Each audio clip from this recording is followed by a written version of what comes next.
Hello, thanks for joining me. I'm going to spend some time today talking about the right hand and my specific right hand technique. And for the left hand, we're going to work on some fingerboard harmony, and then we'll spend some time on playing fretless bass. Before we get started, here's some notes we can tune up to. Here's a G, a D,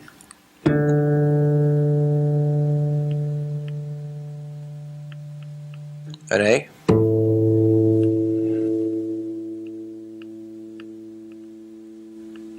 an E,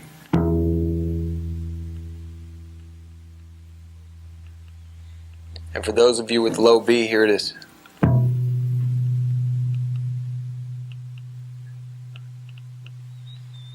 Okay, let's get started.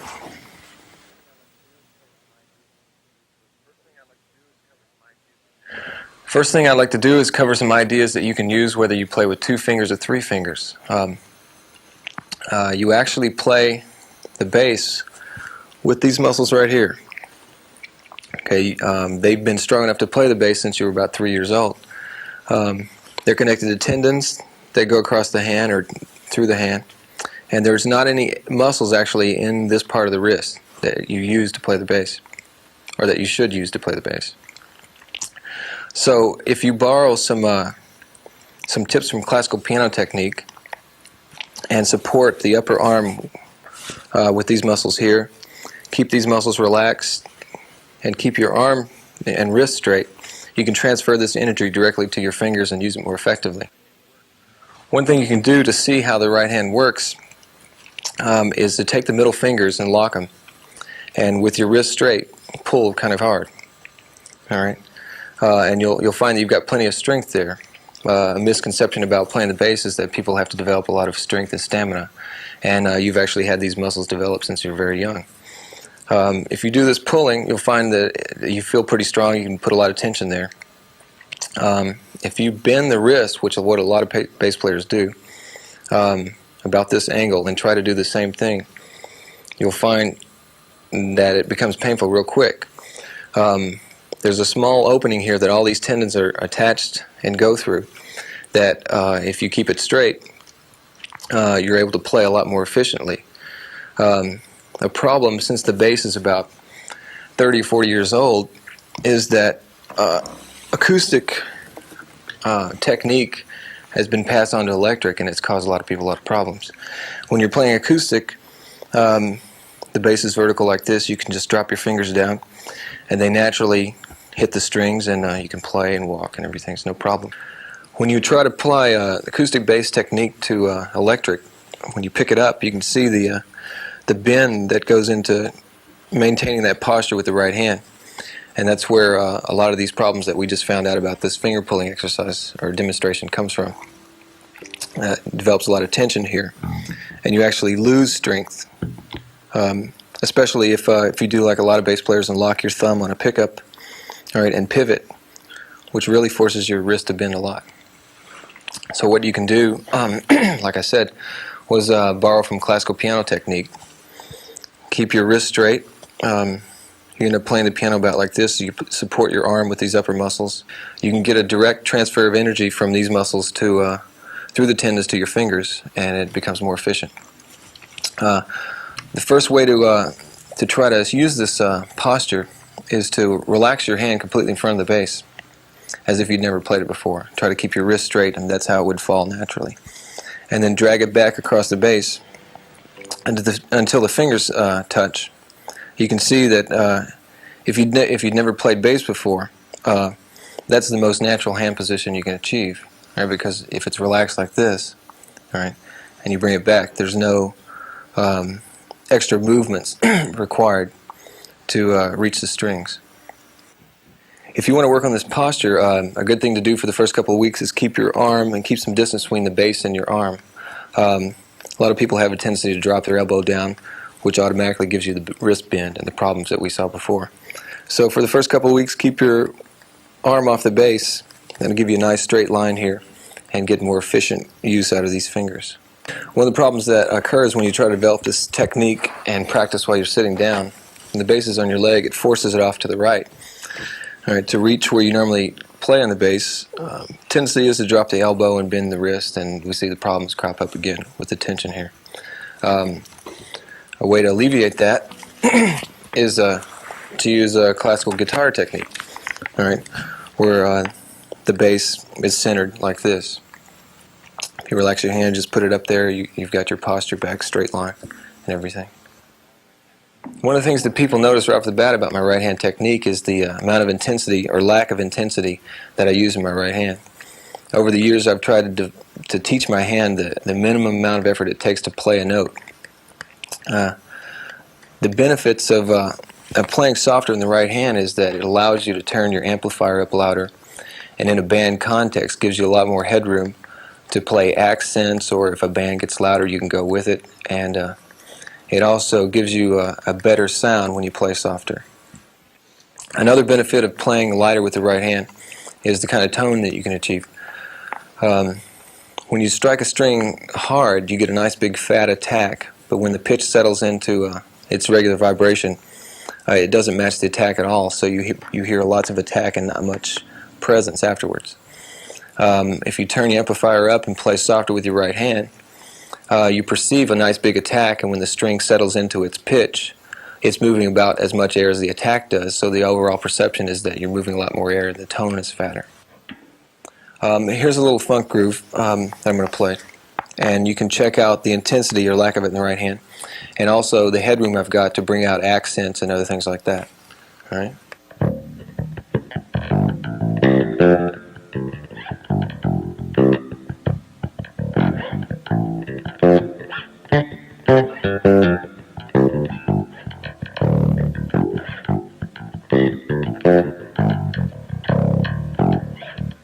So in a band situation, those accents, the dead notes, the things that you're allowed to play louder because your main volume on your right hand, or intensity, is lower, so you can bring the accents up, is perceived as moving a lot more air. And so when you're playing with drummers, they get the impression that they're playing more because there's these dead notes and things that are coming out, and the overall feel of yourself placing yourself in the band is greatly enhanced. A good exercise you can use to check to see if you're giving yourself enough headroom with your right hand is just a simple blues bass line, and try to make the dead notes louder than the regular notes. All right, I'm going to use the dead notes from the same string and note that I started with. All right.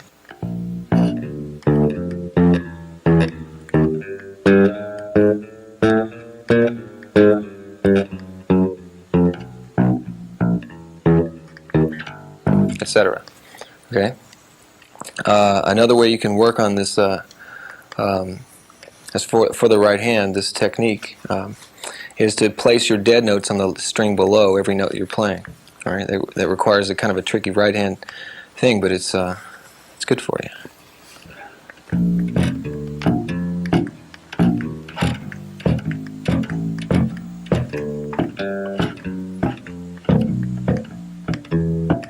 And that was with all the dead notes from the string below. All right, the first example had all the dead notes from the note in the string you're on. And this third one, you use the dead notes from upper strings.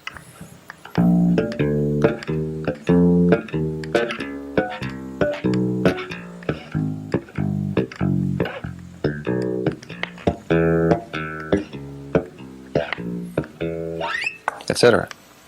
I got my first bass when I was 13, and the first thing I did, since I didn't have a teacher, was put 1, 2, 3 down on the strings, and then my thumb on the 4th string. And so from day one, I've been playing with 3 fingers. I use mostly 1 and 2 for most everything I do. I have 2 positions. One is an open position like this. 1, 2, and 3 are spread out. And then a closed position where 1 and 2 are on the same string. This closed position is mostly for linear type, one note next to the other type playing. And this position right here is more for stationary harmonies, funk, whatever, where I need to play octaves and sevenths and more string crossings. When I do string crossings, 2 and 3 work together up on top, and then 1 and 2 work down together below. This is mostly closed position, the linear type playing.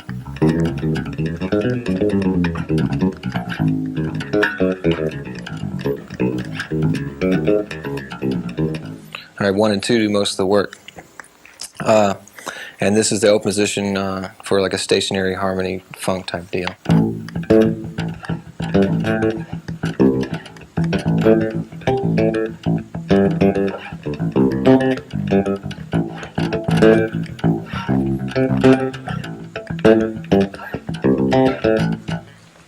One of the things you probably noticed already is that I do a lot of right hand dampening. Early on, when I was playing, I noticed these problems with left hand dampening that crop up. When you dampen with the left hand, that's a real slow version of it. You get that buzz at the end of every note. If you dampen quickly, sometimes you can get rid of it. That's not too bad. But I worked real hard on assigning the dampening to the right hand to try to alleviate those problems. One thing I found is that if you use rest strokes along with right hand dampening, 4 things that are good happen. The first thing, obviously, is that you don't get that fret buzz with the note. Right? Right. The second thing is that if you dampen with the right hand, your left hand is freer to execute more. All right. Along with the right hand dampening, if you use rest stroke, which is following through into the next string, all right, you end up with a finger on a string ready to go, ready to play. All right, and the fourth thing is the difference in sound when you use a rest stroke or not. This is a note played following through up into the air, and I'm playing pretty hard. All right, and now I'm not going to play nearly as hard, but I'm going to use a rest stroke and land my finger on the next string below.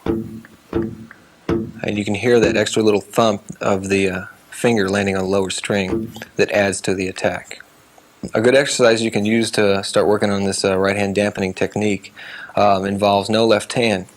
You set up 1, 2, 3 on the A, D, and G string in this open position, and just alternate 2 G's and 2 A's. And you play a G, dampen with the second finger. All right. Now it's ready to play because it just got through dampening. Play again, dampen with the third finger. You're back in open position.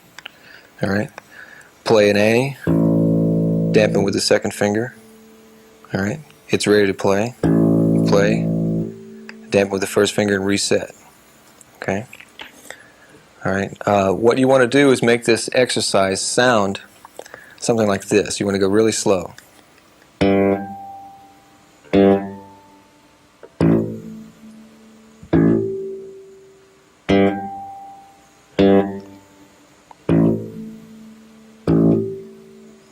All right. The reason to work this exercise that slow is that you want to teach your right hand to relax in between notes. All right. So the longer between notes, as long as you're dampening and have kind of a feel for where the strings are, the more you can condition your hand to relax while it's playing. One thing I found about this exercise, and when you're trying to teach your right hand these real fine controlled movements, is to not go for cranking up the metronome right away and go for speed. Since you're dampening, you're already prepared for the next note. So the thing to do is just to work on dynamics. All right.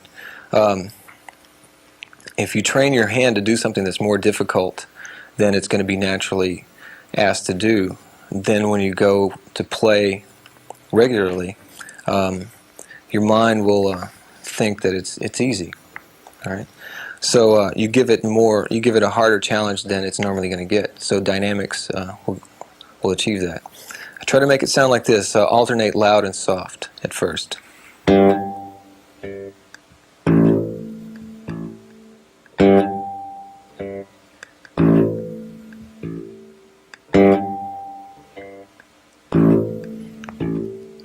And make sure, and not to try to overemphasize the loud note, try to make that kind of medium and really exaggerate the softness of intensity on the softer notes. And then try playing soft loud.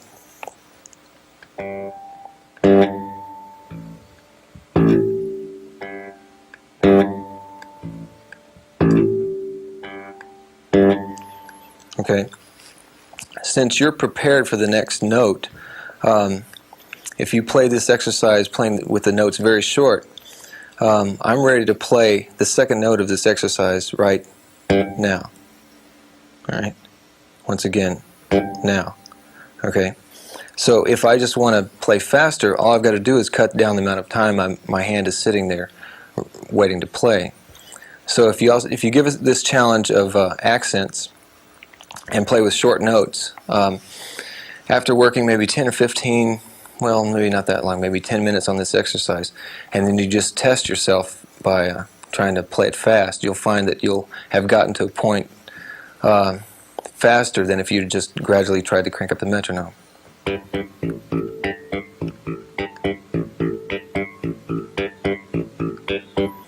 Here's a major scale exercise for the right hand. You'll see the fingering in your booklet. You dampen each note as you play it. The fingering, the dampen's written out for you.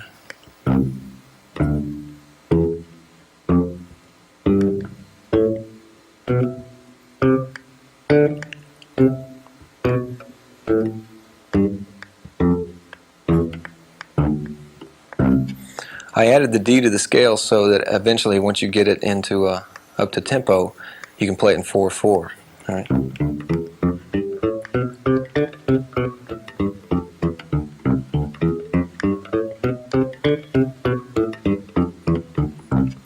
Okay. You'll see that my right hand's doing all the dampening. That means that you're preparing for the next note, and you can see in the fingering chart that by dampening and doing this placement that you are preparing yourself for the notes. One thing you'll notice about the exercise is that the first three notes, the fingering, all right, is outlined or highlighted so that for the next three notes you use the exact same fingering. So if you practice the first three notes, play with 1, dampen with 2, play with 2, dampen with the thumb. The third finger is already there, ready to go. You play with the third note, dampen with the first finger, and then reset everything. All right, before you begin to play the next note, you're set up for the next 6 notes or something like that. That fingering imitates itself going ascending. Descending, I exclusively just use 1 and 2, and the third finger trails in behind and dampens. Alright, so in this closed position, the third finger is always on an upper string, ready to play the first note to allow me to shift into the next higher notes.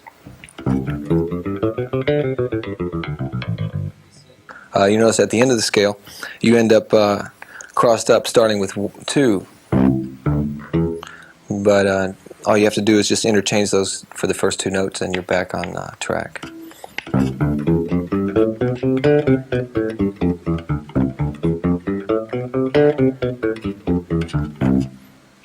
Here's 4 right-hand exercises that involve the left hand. And if you get all of them under your fingers, you'll end up covering just about every kind of shift that's involved in playing the right-hand 3-finger technique. I'm going to play this first one real slow so you can check out the fingering for it.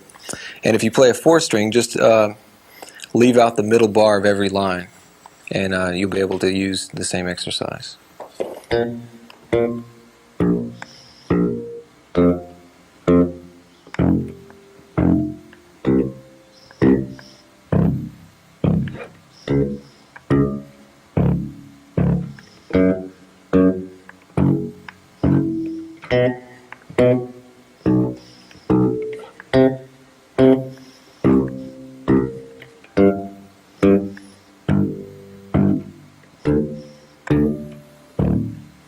And the fingering just repeats itself ascending. The first thing you want to work on this first example is to make sure that you're dampening every note cleanly and not lifting up on the left hand for the dampening. Most of the time the buzzes, when that happens, it will be obvious to you. Okay, the goal is to dampen the right hand here. When you do dampen the right hand on this exercise, then you're prepared to play the next note. Alright, so once you're comfortably dampening everything with the right hand, the next thing to do is gradually creep up the tempo. Alright, because by then you'll have taught your hand the efficiency of dampening and waiting for the next note.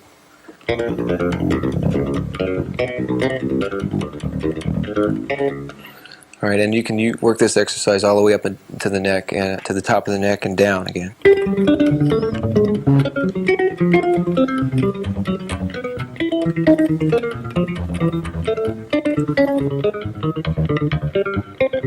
You'll see ascending and descending that you're leading with the upper octave. Exercise number 2 basically does the same thing, but you start out with the lower octave.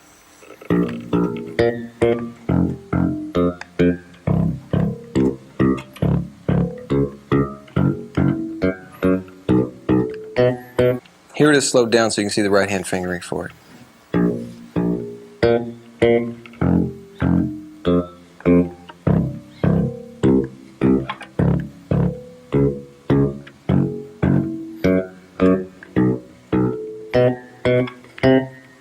Number 3 is a combination of 1 and 2 that allows you to ascend differently. Your half step shift is on the outer strings.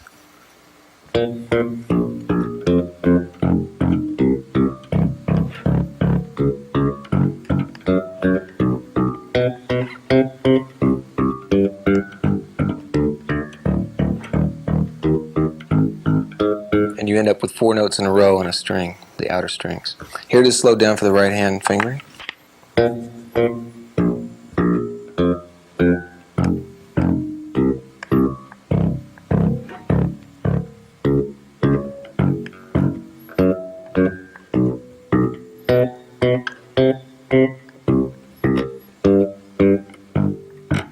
And you just work your way up the neck.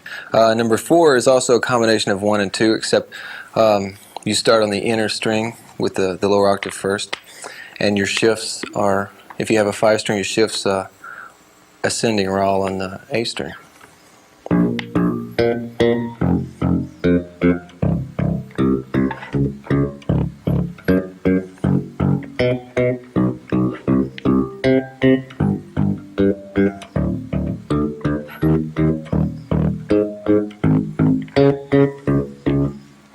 Here it is slowed down for the right hand fingering.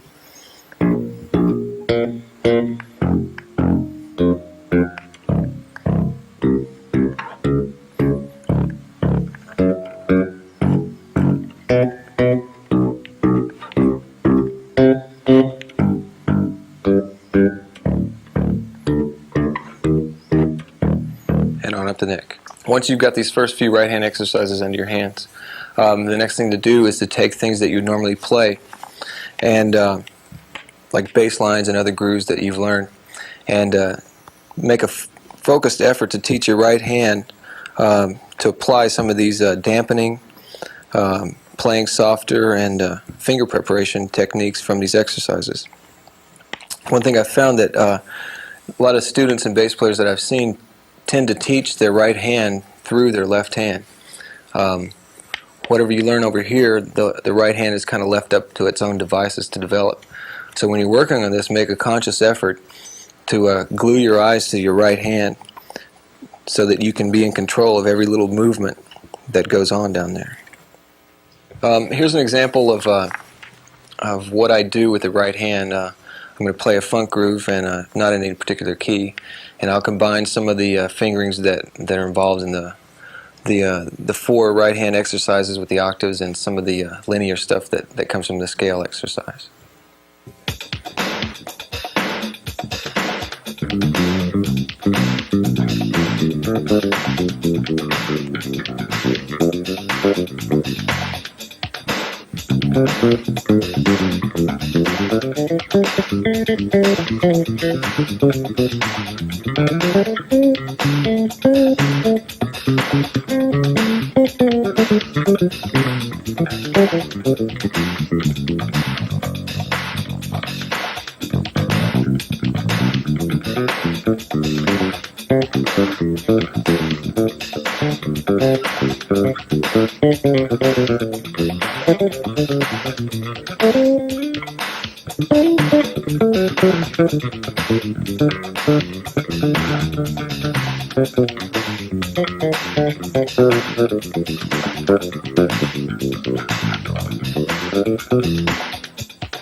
All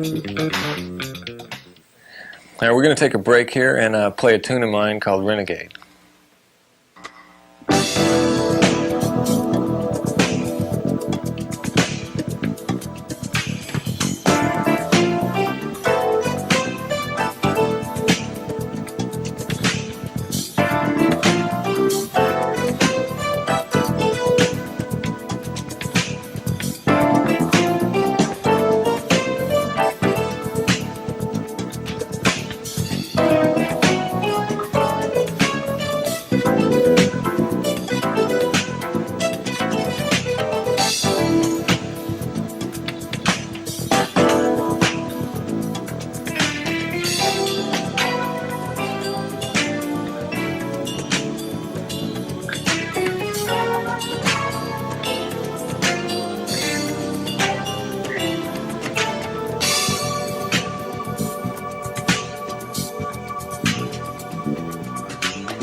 This is an approach I've developed for learning the neck and harmony on the bass, and it addresses some of the difference between bass players and guitar players and keyboard players. Since we're required like 99% of the time to play one note at a time, we have to look at harmony as a linear thing that happens over time. One thing I've found about learning lines is that I've had a lot of students come to me that know their scales and arpeggios real well, but when they try to use that information in a linear fashion, like in a groove or soloing, you end up sounding just like a scale and arpeggio. So what you have to understand, first of all, is the strong beat, weak beat concept. If you take quarter notes in a bar, the strong beats are on 1 and 3, the weak beats are on 2 and 4. Your ear wants to hear the harmony satisfied on the strong beats, and it really doesn't care that much what's on 2 and 4.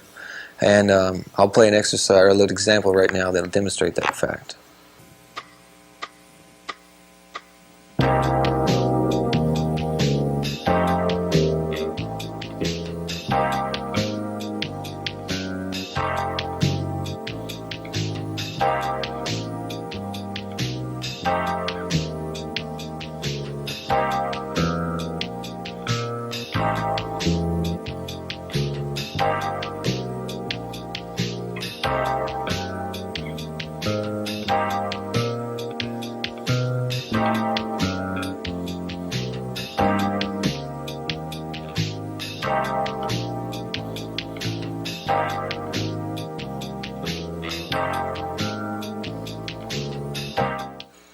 In order to organize the notes on the neck into a line that we like, first of all, you have to learn where they are on the neck.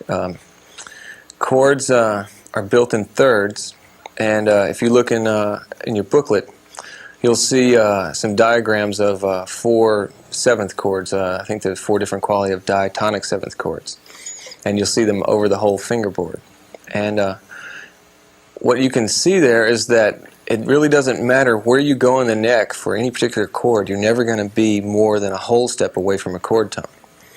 And where that becomes valuable for us is that if you're playing a line and you want to satisfy the strong beats with chord tones in 1 and 3, you're never going to be a whole step away from going and getting that sound. Since you're never more than a whole step away from a chord tone, it's possible to create lines on the bass that only use half steps or whole steps and still get you chord tones on the strong beats. What this also accomplishes is that it keeps you from jumping around, which is a common problem with most people's bass lines. And it also keeps your lines from sounding strictly like scales. All right? So you end up not sounding like scales, you don't sound like arpeggios, but you end up with a line that satisfies the harmony to your ear. I'm going to play a walking bass line over C minor 7 to F7, 1 bar piece. And I'll be using this half step, whole step approach, and I'll be putting chord tones on the strong beats 1 and 3.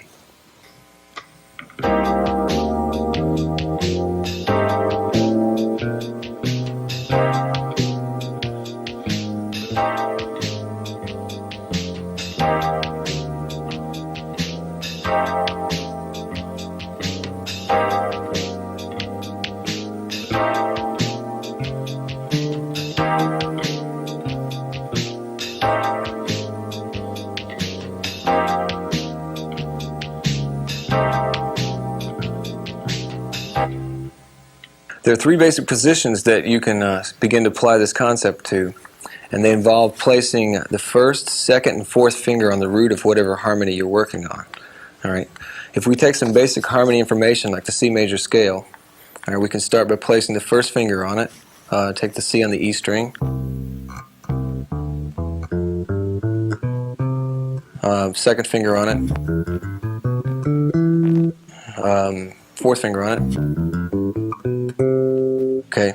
From those 3 basic positions, it really doesn't matter where you go in the neck, you're going to borrow from at least 2 of those. Take this C major right here, starting with the 2nd finger. If I end up here, obviously that's symmetric, it duplicates itself. Here, little fingers on the C, duplicates itself here. For any information below the C, right, in this position, it'll be covered from when your first finger was on the C. Okay. So if you're here, obviously this is symmetric with this part. Any descending information when you're here is covered here from this basic position. So if you learn those three basic positions, whatever harmony you're working on, then you can move your hand around different parts of the neck and still use the same information because of the symmetry of the neck. Here's a walking bass line using this concept, and it's 2-5-1 in C. There's 2 bars per chord change, and I'm outlining chord tones on 1 and 3, and you'll hear and see on your workbook the choices I'm using for the passing notes.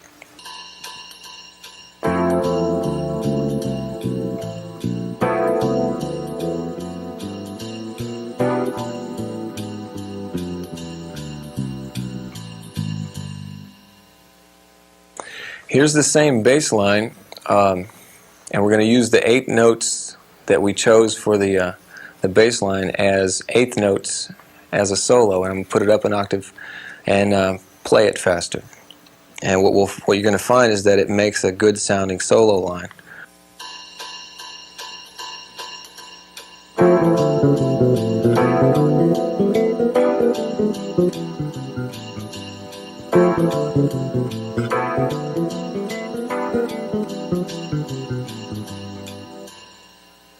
One thing to remember about this concept is that it's a method to learn the neck and learn how to play harmony. When you're playing music, and when I play music, I try to use every possible device or way of thinking about it. I don't just limit myself to half steps and whole steps. I'll use arpeggios, I'll use scales, I'll use pentatonics, everything I can think of, and some things that I don't think of. Here's an example of how I use the 3 basic types of information that we're concerned with. Scales and arpeggios and the chromatics that are involved in learning this half-step, whole-step approach. And I'll be playing over D minor.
When you're using these 3 basic hand positions that are determined by putting 1, 2, or 4 on the root of the first chord of whatever harmony you're working on, remember that this process is focused on teaching your hands what's underneath them. A common problem in a lot of bass players that I notice is that when chords change or when harmony changes, the tendency is to go to wherever the root of that chord is with the first or second finger and then play familiar information. And the problem with that is that you end up with lines and music that sounds real jumpy. So what you need to do is confine your hand to a location and teach yourself what's underneath it. So once you pick that basic first position, line up a finger to a fret and hold to that. Any notes that you play in that position, have them play with the corresponding finger. If anything exists outside of that 4-fret area, just do a half step shift with the descending or ascending to get a note like that, or and immediately come back in with the next note into your original position. That'll constantly reinforce to your eyes as well as your hand that what you're learning is underneath your fingers, and the end result is that it won't matter where your hand is for whatever particular harmony that happens. You'll be able to see it. One of the benefits of teaching your hand the notes available and the harmony that's underneath it is that you don't have to shift nearly as much, or if any, when chords change. Here's an example of a couple of bars of C major 7, a couple of bars of A flat major 7, a totally unrelated key center. And I'm going to confine my hand to one basic position and play a solo over those two chords.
This is the fret list that I play almost all the time.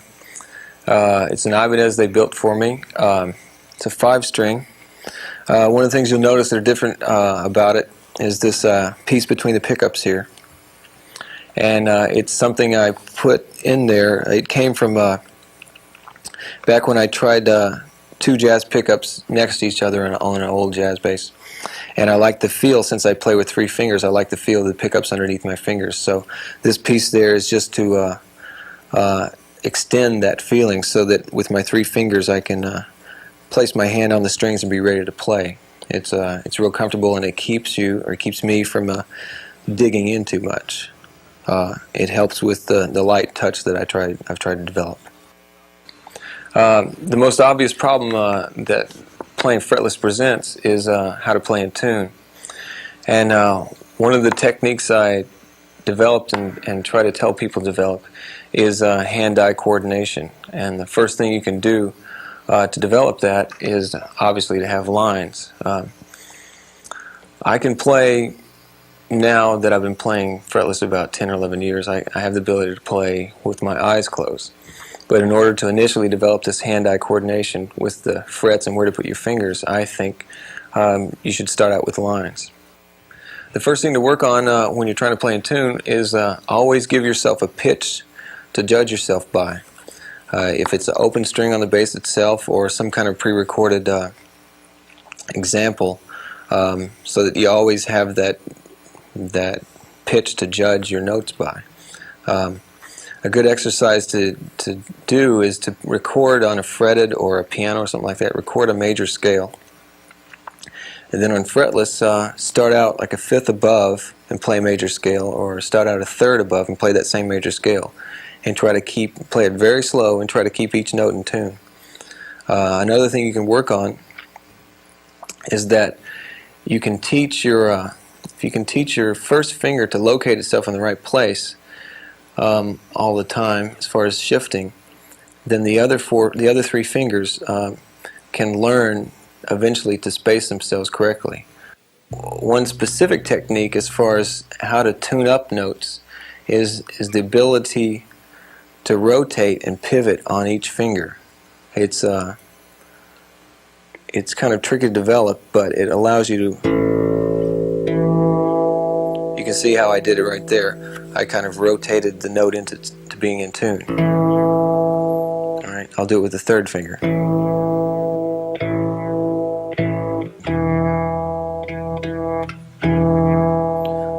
Another benefit of this is that it gives you a more characteristic fretless sound. Instead of just hitting a flat pitch and having to be in tune, all right, you can, even if it is in tune, you can move it just a little bit, and it adds that extra little color or waver to the pitch that makes it sound more like a fretless. Just a little bit. So while you're looking for the pitch, you can find it, or if you're right on it, you can still put that little vibrato in there.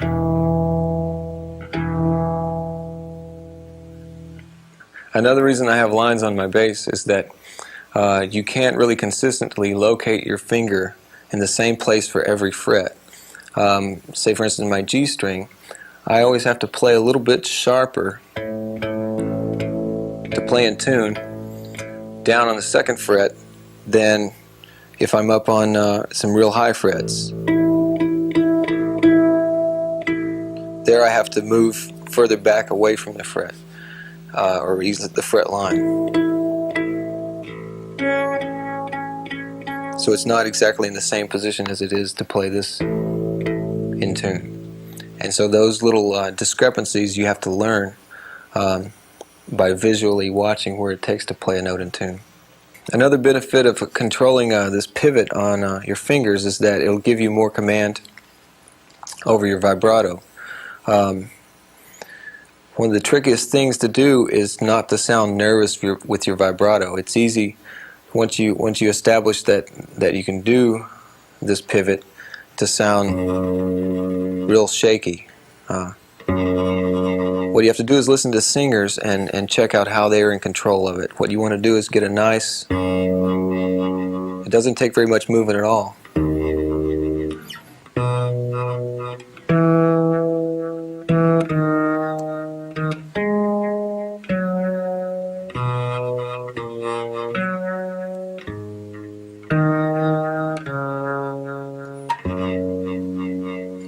To get a nice natural sound in vibrato, it takes actually very little movement in the left hand pivoting on those notes.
I hope you got something out of what we covered today. In closing, I'd like to thank Kirk Covington for joining me on these tunes, and I'll see you next time.